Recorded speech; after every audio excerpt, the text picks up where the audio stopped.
Imagina una marca que estuvo en todos los hogares del mundo. Televisores, radios, videocaseteras, microondas, cámaras, baterías. Sanyo lo fabricaba todo. Fue el símbolo de la clase media global, la marca que acompañó la vida cotidiana de millones de familias. Y sin embargo, en menos de una generación, ese gigante desapareció. Esta es la historia de Sanyo, del auge imparable al olvido. En 1947, en un Japón devastado por la Segunda Guerra Mundial, Toshio Ue, excuñado del fundador de Panasonic, Konosuke Matsushita, decidió fundar su propia empresa. La bautizó Sanyo, que significa tres océanos, porque su ambición era clara: llevar sus productos a Asia, América y Europa. Su estrategia fue diferente a la de Sony o Panasonic.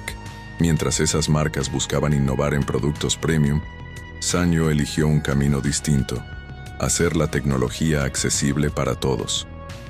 En pocas décadas, logró lo impensable: estar presente en cada sala, cada cocina y cada mochila escolar alrededor del mundo. La historia de Sanyo comienza en un Japón que todavía ardía bajo las cenizas de la Segunda Guerra Mundial. Era 1947, apenas 2 años después de la rendición. El país estaba devastado. Las ciudades destruidas por los bombardeos, la economía hundida y millones de personas intentando sobrevivir al día a día. Sin embargo, en medio de esa tragedia, surgió una de las épocas más creativas de la industria japonesa. Ahí aparece un hombre clave: Toshio Ue, un empresario con una visión diferente. No era un completo desconocido. Había sido parte de la familia Matsushita, ya que estaba casado con la hermana del legendario Konosuke Matsushita, fundador de Panasonic. Aprendió de primera mano cómo funcionaba el negocio de la electrónica, pero pronto quiso trazar su propio camino. Con poco capital y mucha ambición, fundó Sanyo Electric Co. en la ciudad de Moriguchi, Osaka. ¿Por qué Sanyo? El nombre, que significa tres océanos, reflejaba una ambición gigantesca para alguien que comenzaba en un Japón en ruinas. Quería que sus productos cruzaran el Pacífico, el Atlántico y el Índico, conquistando Asia, América y Europa. Era un manifiesto desde el día 1. Sanyo no sería una marca local, sino global. Los primeros productos fueron modestos pero ingeniosos. Sanyo comenzó fabricando dinamos para bicicletas, el generador que permitía encender una pequeña lámpara mientras se pedaleaba. Puede sonar pequeño, pero en una época donde la bicicleta era el medio de transporte más usado en Japón, fue un golpe maestro. Millones de personas necesitaban iluminación segura para moverse por las calles oscuras de la posguerra, y Sanyo les dio la solución. Ese primer éxito le dio los recursos y la confianza para expandirse. Poco después, la empresa incursionó en la fabricación de radios portátiles. Para entender la importancia de esto, hay que recordar que en los años 50, la radio era el corazón de los hogares. La televisión aún no se había popularizado, así que las familias se reunían alrededor de la radio para escuchar música, noticias, dramas y programas de variedades. Una radio no era un lujo, era una necesidad. Sanyo entendió eso y ofreció modelos asequibles, compactos y confiables. Ese fue el ADN de la marca desde el inicio: hacer tecnología para todos. Mientras otras empresas japonesas como Sony buscaban el prestigio con productos innovadores y más caros, Sanyo se colocó en la categoría de productos prácticos y accesibles, ideales para la clase trabajadora que empezaba a levantarse en la posguerra. En 1953, Sanyo fabricó su primer televisor en blanco y negro. Fue un paso decisivo. La televisión estaba empezando a revolucionar el entretenimiento en Japón y el mundo, y Sanyo no se quedó atrás. Para muchas familias, su primer televisor fue un Sanyo, y eso generó una relación emocional con la marca que duraría décadas. Pero Sanyo no se detuvo en Japón. En la segunda mitad de los 50 comenzó a exportar a otros mercados asiáticos y poco a poco a Europa. Su modelo de negocio era claro: no intentar ser la marca más lujosa, sino la más práctica y confiable. Esa estrategia funcionó, porque millones de consumidores querían productos que funcionaran bien y duraran, sin tener que pagar una fortuna. Para finales de los 50, Sanyo ya era reconocida como una de las empresas emergentes más importantes de Japón. Desde simples dinamos hasta televisores, había recorrido un camino meteórico en poco más de una década. Y lo más impresionante es que no se había quedado encerrada en su mercado local. Ya tenía claro que la globalización era el futuro. En resumen, los primeros años de Sanyo fueron un ejemplo de cómo la visión, la practicidad y la lectura de las necesidades del momento pueden convertir a una pequeña compañía en un competidor global.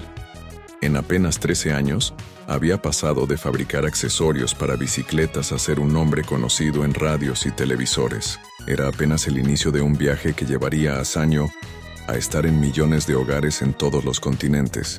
Si en los años 50 y 60, Sanyo había logrado hacerse un lugar en el competitivo mercado japonés, los años 70 y 80 serían el verdadero trampolín que la catapultaría a la escena mundial.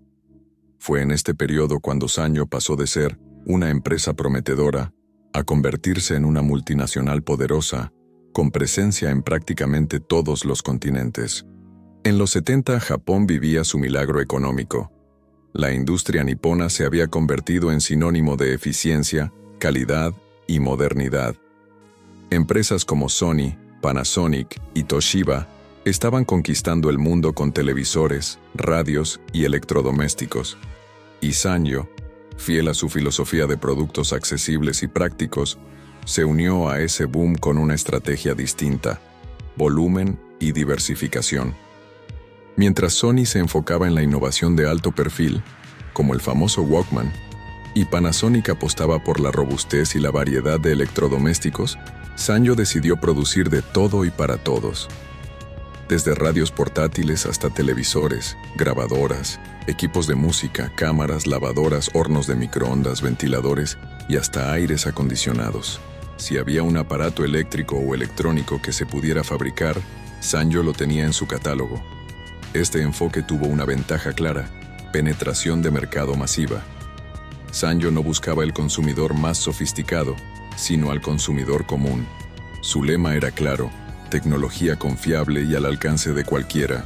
Esa filosofía permitió que millones de hogares en Asia, Europa, América Latina y África tuvieran al menos un producto Sanyo en su casa. Un ejemplo concreto. En América Latina, Sanyo se convirtió en sinónimo de televisores asequibles y duraderos. En países como México, Brasil, Argentina, Colombia o Cuba, muchísimas familias recuerdan haber tenido un televisor Sanyo en la sala que se usaba durante años sin fallar. No era el más moderno, no era el más elegante, pero sí el más resistente y accesible. Eso cimentó una relación de confianza con los consumidores que otras marcas no lograron tan fácilmente. Otro ejemplo fue su éxito en el mundo de los equipos de audio. En los años 70 y 80, la música estaba en el centro de la cultura popular. Las familias compraban grandes equipos de sonido para escuchar discos de vinilo, cassettes y, más tarde, CDs. Sanyo ofrecía equipos de sonido completos a un precio más bajo que Sony o Pioneer, pero con una calidad que satisfacía a la mayoría. Eso le permitió capturar mercados emergentes y de clase media en todo el planeta. Un paso clave en esta etapa fue la diversificación en baterías y energía portátil. Sanyo fue una de las primeras compañías en apostar fuerte por el desarrollo de baterías recargables de níquel-cadmio y luego de níquel hidruro metálico. Puede parecer un detalle técnico, pero fue una jugada estratégica. Esas baterías serían utilizadas más tarde en cámaras, juguetes electrónicos y décadas después, en los primeros autos híbridos. Con esta visión, Sanyo no solo era una empresa de electrodomésticos, también estaba construyendo el futuro de la energía portátil. Esto la diferenciaba de muchas de sus competidoras que se limitaban a televisores o radios. La expansión global fue también geográfica. En los 70, Sanyo abrió fábricas y oficinas en Estados Unidos y Europa, asegurándose de no depender solo del mercado japonés. En los 80, ya tenía presencia en más de 100 países. Su capacidad de producción masiva la convirtió en una de las 3 marcas de electrónica más grandes del mundo. Un dato interesante. En 1982, Sanyo se convirtió en uno de los primeros fabricantes japoneses en introducir un teléfono móvil portátil, adelantándose a muchos competidores. Aunque no fue un éxito masivo en ese momento, porque la red celular apenas comenzaba, demostró la ambición de la compañía por entrar en nuevos sectores. En resumen, los 70 y 80 fueron la época dorada de Sanyo. En esos años, la marca se convirtió en parte de la vida cotidiana de millones de familias alrededor del planeta, desde una radio en la cocina hasta un televisor en la sala, pasando por un ventilador en el dormitorio o un equipo de sonido en el living. Sanyo estaba en todas partes. Y lo más importante, la gente confiaba en ella. Fue un ascenso meteórico. En menos de 40 años, la empresa que había empezado fabricando dinamos para bicicletas se transformó en un gigante global con miles de productos en el mercado internacional. Los años 90 fueron una década de transformación radical para el mundo de la tecnología. El Internet comenzaba a aparecer en los hogares, los CDs desplazaban a los cassettes, los teléfonos móviles se volvían cada vez más pequeños y las PCs pasaban de ser un lujo a una necesidad. En ese escenario tan cambiante, Sanyo entendió que no podía sobrevivir solamente con televisores, radios y electrodomésticos. Tenía que reinventarse, innovar y aliarse para seguir siendo relevante.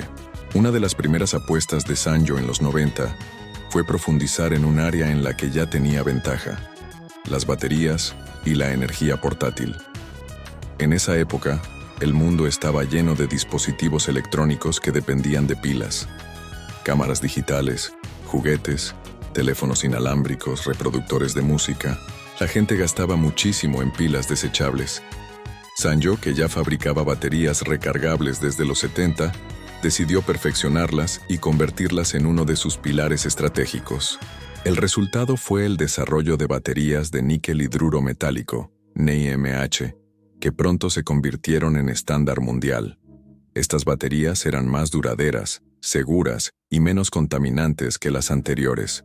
Su éxito fue tan grande que incluso gigantes como Toyota recurrieron a Sanyo para utilizarlas en sus primeros autos híbridos. Así, sin hacer demasiado ruido, Sanyo estaba participando en una revolución que cambiaría para siempre la industria automotriz. Pero no solo se enfocaron en la energía. Los 90 fueron la década en la que Sanyo quiso modernizar su imagen de marca y asociarse con gigantes de la tecnología y el entretenimiento. Se lanzaron alianzas con Disney, Toshiba y hasta con Kodak para producir aparatos electrónicos que combinaran el prestigio de varias marcas. Por ejemplo, cámaras digitales con tecnología de imagen de Kodak y baterías de Sanyo, o productos de consumo diseñados para mercados específicos con licencias de Disney. Otro movimiento importante fue la apuesta por la miniaturización y la portabilidad. El consumidor de los 90 quería dispositivos cada vez más pequeños y prácticos.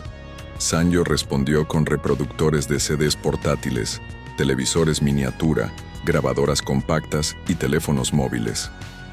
Aunque no siempre fueron líderes del mercado, lograron mantenerse presentes en la vida diaria de millones de consumidores. Un ejemplo concreto: los teléfonos móviles Sanyo.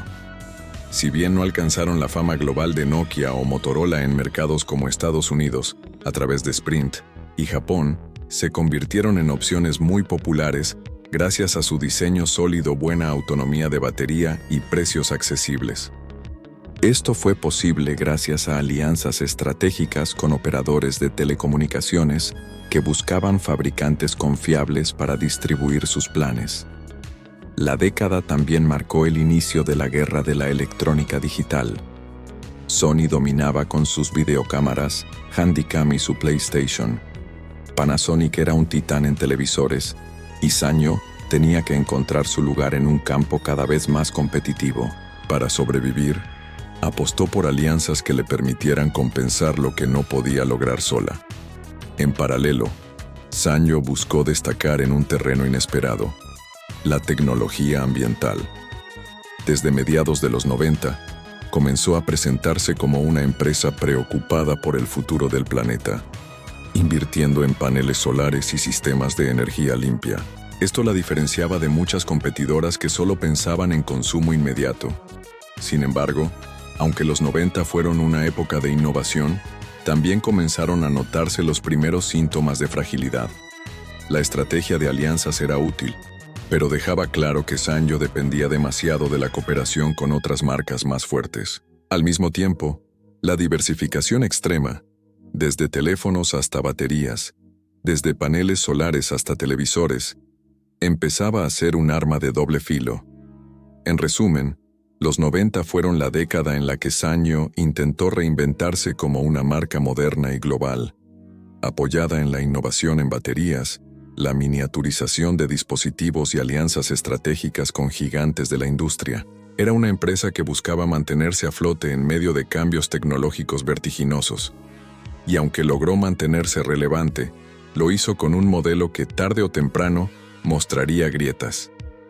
Si los años 90 habían sido una década de reinvención para Sanyo, los 2000 marcaron el inicio de un descenso que sería difícil de detener. Lo que había sido una de las marcas japonesas más confiables y omnipresentes en el mundo, comenzó a perder terreno frente a la competencia víctima de una mezcla de exceso de diversificación, malas decisiones estratégicas y la feroz competencia global. Para inicios de los 2000, Sanyo fabricaba de todo: televisores, equipos de sonido, teléfonos móviles, cámaras digitales, aires acondicionados, hornos microondas, baterías, paneles solares, proyectores, lavadoras, grabadoras de voz, calculadoras. La lista parecía interminable. Esa diversidad que en los 70 y 80 había sido una fortaleza, se convirtió en una debilidad mortal. ¿Por qué? Porque cada división competía contra gigantes especializados. En televisores, tenía que luchar contra Sony, Samsung y LG, que ya dominaban el mercado de pantallas planas. En telefonía móvil, el terreno estaba liderado por Nokia, Motorola y luego Apple con el iPhone. En cámaras digitales, Canon, Nikon y Sony estaban a años luz. En audio, Pioneer, Panasonic y Sony acaparaban la innovación. Sanyo intentaba estar en todos lados, pero sin la fuerza financiera ni tecnológica suficiente para ser líder en algo específico. A mediados de los 2000, Sanyo empezó a mostrar números rojos. La compañía había invertido sumas enormes en áreas prometedoras como los paneles solares y las baterías recargables, pero los retornos tardaban en llegar. Mientras tanto, sus productos tradicionales, televisores, equipos de música, electrodomésticos, perdían cuota de mercado cada año. El golpe más fuerte llegó con la crisis financiera de 2008. La demanda global de electrónicos cayó en picada, y Sanyo, que ya venía debilitada, no pudo resistir el impacto. Ese año reportó pérdidas millonarias y se vio obligada a recortar miles de empleos en Japón y el extranjero. Como si no fuera suficiente, en 2004 ocurrió un evento inesperado que golpeó aún más a la empresa: el terremoto de Chuetsu en Japón, que dañó gravemente una de sus plantas principales de semiconductores y baterías en Niigata. Esa planta era estratégica, porque producía componentes clave para muchos de sus productos. La interrupción en la producción generó pérdidas millonarias y retrasos que debilitaron aún más a la compañía. Para finales de la década, Sanyo estaba endeudada hasta el cuello. Sus intentos de mantenerse en pie con tanta diversificación habían generado gastos gigantescos y muy poca rentabilidad. La empresa necesitaba urgentemente un salvavidas financiero. Ese salvavidas llegó en forma de alianzas con bancos japoneses y, finalmente, con la adquisición parcial por parte de Panasonic en 2009. Paradójicamente, la compañía fundada por el cuñado de Konosuke Matsushita, fundador de Panasonic, terminó siendo absorbida por el mismo gigante con el que alguna vez quiso competir. Con Panasonic tomando el control, Sanyo perdió gran parte de su autonomía. Poco a poco, la marca fue relegada a un segundo plano, utilizada solo en ciertos productos de bajo costo o en mercados emergentes. Lo que había sido un nombre globalmente reconocido se fue apagando. En conclusión, los años 2000 fueron el inicio del fin de Sanyo como gigante independiente. Pasó de ser una empresa presente en millones de hogares del mundo a convertirse en un símbolo del peligro de querer abarcar demasiado, sin enfocarse en lo esencial. Su historia refleja la fragilidad de las marcas que, por no adaptarse a tiempo, terminan siendo devoradas por competidores más agresivos y mejor preparados. Los años 2010 marcaron el fin de una era. Sanyo, aquella compañía que había nacido de las cenizas de la posguerra japonesa y que alguna vez soñó con conquistar los 3 océanos del mundo, ya no era la misma. La deuda, la pérdida de mercado y la incapacidad de reinventarse habían dejado a la empresa en un estado crítico. En 2009, Panasonic dio el golpe final. Compró la mayoría de las acciones de Sanyo, en lo que se presentó como una fusión estratégica. Oficialmente, se hablaba de sinergias en áreas como baterías, energías renovables y electrodomésticos. Pero la realidad era más dura. Sanyo se convirtió en una subsidiaria de su competidor histórico, perdiendo su independencia. Durante algunos años el nombre sobrevivió en productos puntuales, sobre todo en mercados emergentes. Se podían ver televisores, lavadoras y cámaras con el logo rojo de Sanyo, pero ya no había innovación detrás de ellos. Eran productos secundarios, relegados a competir por precio. La esencia de la marca, esa ambición de llevar tecnología confiable y accesible a todo el mundo, se había diluido. En 2012, Panasonic anunció que eliminaría gradualmente la marca. Fue un momento simbólico y doloroso. Sanyo desaparecía oficialmente del mapa global. Una compañía que había estado en millones de hogares durante más de medio siglo, se desvanecía sin grandes titulares, casi en silencio, como un gigante que se extingue lentamente. Lo irónico es que muchas de las innovaciones de Sanyo, especialmente en baterías recargables y energía solar, siguieron siendo utilizadas y perfeccionadas por Panasonic. La famosa línea de baterías Eneloop, por ejemplo, fue desarrollada por Sanyo y hoy es uno de los productos estrella de Panasonic. Así, el legado de la empresa sigue vivo, pero bajo otro nombre. La historia de Sanyo no es solo la de una marca que cayó, es también una advertencia. Incluso las empresas más grandes pueden desaparecer si no logran adaptarse a los cambios del mercado. La diversificación sin foco, la falta de una identidad clara y la presión de competidores más ágiles terminaron por destruir a un gigante que alguna vez fue amado en todo el mundo. Así terminó la historia de Sanyo, un gigante que nació en la devastación, iluminó millones de hogares, llevó música, entretenimiento y tecnología a todos los rincones del planeta, pero que al final fue devorado por sus propios excesos y por la implacable competencia de un mundo que nunca se detiene. Sanyo nos recuerda que ningún imperio es eterno, que la innovación constante es la única forma de sobrevivir y que hasta los nombres más grandes pueden desvanecerse si dejan de escuchar lo que el mundo necesita. Y ahora te hago una pregunta directa. ¿Cuántos de ustedes tuvieron un televisor, un equipo de sonido o una radio Sanyo en su casa? Déjenlo en los comentarios. Quiero leer sus historias. Y por supuesto, si quieres descubrir más relatos de empresas que llegaron a la cima y luego cayeron en el olvido, suscríbete al canal ahora mismo, activa la campanita y acompáñanos en esta travesía por las historias más fascinantes de la tecnología, porque aquí recordamos lo que el mundo ya olvidó y te lo contamos como nunca antes lo habías visto.